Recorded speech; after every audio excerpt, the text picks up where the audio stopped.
It was another busy weekend in the Denver sports world, and as always, I've got you covered with everything you need to know in today's Breck Brew Sports Report. The Denver Nuggets threw down an exciting 131-114 blowout victory over the Memphis Grizzlies on Sunday, improving their road record to 5-1 on the year.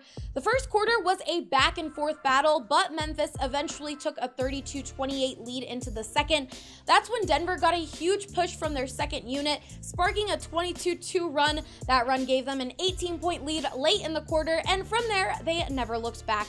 Jamal Murray had a season-high 39 points in the contest. He added 8 assists and 0 turnovers. The team returns back to the Mile High City to take on the Houston Rockets Wednesday night. Now, if you watched the first half of the Broncos game against the Vikings on Sunday, you would have thought Denver won no problem as they held a 20-0 lead heading into halftime, but no, folks. That was not the case. Another week, another disappointing loss for Broncos fans. Denver eventually fell 27-23 to the Minnesota Vikings at the US Bank Stadium. The Broncos defense allowed a touchdown on each of the Vikings' 4 drives in the second half. With under a minute left in the game, there was still a chance to escape with the win, but the offense had 3 straight incomplete passes in the end zone over the final 10 seconds, leading to their 7th loss this season. And finally, the Avs beat the Vancouver Canucks 5-4 in overtime. This game became very big in the hockey world because of a decision that was made by the officials during the final minutes of the game.